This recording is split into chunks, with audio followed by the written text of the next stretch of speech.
Asalaamu calaykum waraxmatullaahi wabarakaatu dhammaan waa idin wada salaamay walaalaha ku xiran janalkeena Zack Multimedia. Maanta casharkan wuxuu ku saabsan yahay rendering. Rendering wuxuu kaa caawinayaa in aad videoga si nadiif ah aad ugu dhex fiirsato Adobe Premiere Pro. Oo inta badan waxaa dhacda markaad video aad rabto inaad Adobe Premiere Pro aad ku dhex fiirsato, xoogaha inaad ku yara aragto wax go ah aadan si nadiif ah aadan ugu fiirsan karin. Taasoo yara keenayso in timeline-kaaga waxyaabo fara badan ay saaran yihiin. Tusaale ahaan videogaaga inaad u adeegsanayso lower third ama tusaale ahaan inaad u adeegsanayso video effect ama video transition kuwaasoo dhan markaad timeline-ka aad yara keento xoogaa yar waxaad ku yara arkaysaa in aadan si nadiif ah aadan ugu fiirsan karin Adobe Premiere Pro. Xitaa transition-ka aad ku dhex adeegsatay si nadiif ah uma arki kartid ilaa iyo rendering aad ka isticmaasho. Marka aan idin la wadaago sida fudud ee loo adeegsado rendering. Ugu horreyn hadda waxaan soo furanaynaa Adobe Premiere Pro-geena ayaan soo furanaynaa.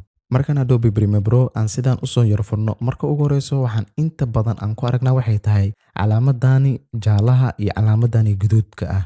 Horta calaamadan jaalaha markaad wax ku yara fiirsanayso wax dhib ah ma lahan videogaaga waa caadi. Balse calaamadani guduuda markaad ku yara fiirsanayso videogaaga waxaad ku arkaysaa culays fara badan iyo in uu videogaaga xoogaa yar timeline markaad ku fiirsanayso kale play heat-kan oo kale in uu xoogaa yar go'ayo kale. Dadkan inta badan waxay sameeyaan markii calaamadani guduuda markay wax ku editing gareynayaan kaliya waxay sameynayaan meeshan ay furayaan oo full playback ah kadibna qaybtan ugu hooseysa ay dooranayaan. taasoo ka saacidayso in videogaaga si nadiif ah ay u fiirsadaan balse cilada ay la kulmayaan ay waxay tahay in previewgan sida muuqaalka clearkiisa uguma soo muujinayo. Xoogaar waxaad yara dareemaysaa in xoogaar blur xoogaar oo ku yara jiro shucaayo yar videogaaga ku jiro laakiin videogaaga wax shucaaca ma ku jiro laakiin kaliya habka aad u daawanaysa ayaad waxaad ka dhigtay hab liita. Laakiin markaad rabto in videoga si clear aad meeshan uga aragto waa inaad meeshan 1/2ga ama aad ka dhigataa fullka. sidoo kalena haddii aad rabto inaad videoga si clear aad u fiirsato waxay dadka inta badan sameeyaan inay settingskaas ay furaan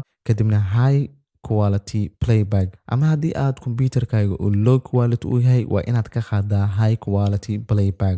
Marka haddii hadda videogan aan play dhahno xoogaar markii qaybtan redka oo kale la soo gaaro wuxuu sameeyaa xoogaar dhegdheg transitionka ku jira xitaa si nadiif ah ima tusinayo. Hadda qaybta kale ayuu u gudbay videogiina ima tusin transitionka saaran.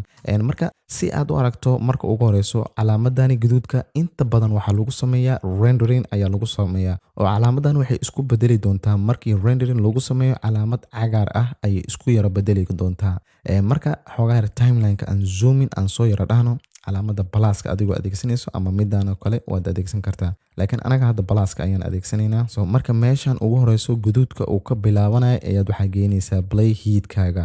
Markaad play heat-ka aad geyso waxaad keyboardkaaga aad ka daawanaysaa i. Markaad keyboardkaaga i aad ka daawato waxaad tagaysaa meesha ugu dambeyso guduudka ku yara jiro kadib waxaad leedahay sidaad u jeedo marka qayb extra camal ayaa naga raacay. Marka haddii qaybtan extra oo naga raacay calaamadan kaliya waxaad sameynaysaa qaybtaas inta markaad yara tagto calaamadaasi markay kuu soo yara baxdo waa dhanka liftiga ayaad u soo jiidaysaa. Marka calaamada gududka meesha uu ku egyahay ayuu sidaasi kuugu yara geenayaa. Marka laba qaaboodba waad u sameyn kartaa renderingkan markaad selectionka sidaan oo kale aad u saarato inaad dhahdo enter kadibna filekaaga sidaan ayaa rendering lagu ku sameynayaa. Marka hadda sidaad u jeedo calaamadii guduudka waxaa loo bedelayaa calaamad cagaar ah. Tani waxay kuu fududeynaysaa in transitionada aad adeegsatay inaad si nadiif ah u aragto. Calaamadan selectionka haddaad rabto in aad iska yara bixiso kaliya waxaad leedahay right click kadibna waxaad leedahay clean in and out ayaad leedahay. Marka haddaan xoogaa yar hadda gadaal aan ugu soo yara baxno transitionkan kadibna markaan play aan dhahno kale waxaa noo fududaanayso transitionka aan adeegsanay inaan si nadiif ah aan u aragno. Renderingkan laba faa'iido ugu waaweyn ayuu leeyahay. Faa'iidada ugu weyn oo uu leeyahay waxay tahay in muuqaalkaaga si nadiif ah aad ugu fiirsato Adobe Premiere Pro. Faa'iidada labaadna uu leeyahay waxay tahay markaad rabto videoga inaad exporting ama save gareyn aad ku sameyso in waqtiga uu ku soo yaraanayo. Laakiin haddii calaamadan redka uu inta badan ku yara jirto xogaar videogaaga daahitaan fara badan ayaa yara galayo. Marka lower third oo kale sidaas oo kale ayaad ugu sameynaysaa qaybta uu ka bilaabanayo ayaad tagaysaa kadib waxaad leedahay i kadib meeshuu ku eg yahay ayaad tagaysaa ayaad leedahay. Si fudud waxaad tagaysaa sequence render selection. Meeshan haddaad inter aan ka yara dhehayni waxaad sidoo kale aad tagi kartaa render selection. Marka render selection aan ku yara dhufano waa isla stepkii aan hadda aan soo maraynay. Markaad render aad videoga aad ku sameyso si clear ah ayaad ugu daawanaysaa oo wax go ah kuma arkaysid. Marka hadda sidaad u jeedo lower third-geena si nadiif ah ayaan u arkaynaa, animationska ku yara jar xitaa si nadiif ah ayaan u arki kareynaa. Marka aan hadda stop aan dhahno kadibna calaamadan sidaan ugu bixno right click aan dhahno kadib waxaan leenahay clear in and out. Inta badan calaamadaasi guduudka ah waxaa laga dhigaa calaamadani cagaarka ah. Sababta loo dhigayo wax kale ma ahan in aadan culays fara badan aadan ka dareemin Adobe Premiere Pro. Hadda waxaan aragnay qaabka guduudkan aad ugu dhigileed cagaar. Faa'iidada ay leedahayna waan ka soo wada hadalnay. Marka haddii aad rabto projectiga timeline-kaaga dhammaantiis ku wada jira, haddaad rabto inaad ka wada dhigto calaamadani cagaarka ah si nadiif ah inaad ugu fiirsato, kaliya waxaad tegaysaa sequence kadib waxaad leedahay render in and output ayaad leedahay. Marka hadda projectigaaga dhammaantiis ayaa wuxuu rabaa in uu ka yara dhigo calaamadani cagaarka ah oo si nadiif ah aad ugu fiirsato Adobe Premiere Pro muuqaalka ku yara jiro. Inta badan xitaa markaad aad effect aad ku soo darto videogaaga si nadiif ah uma arki karin, waayo wuxuu isku bedelayaa calaamadda ayaa waxay noqonaysaa calaamad guduud ah. Calaamadaasi guduudka haddiisan computerkaaga performance-giisa u wanaagsaneen si nadiif ah uma arki doontid.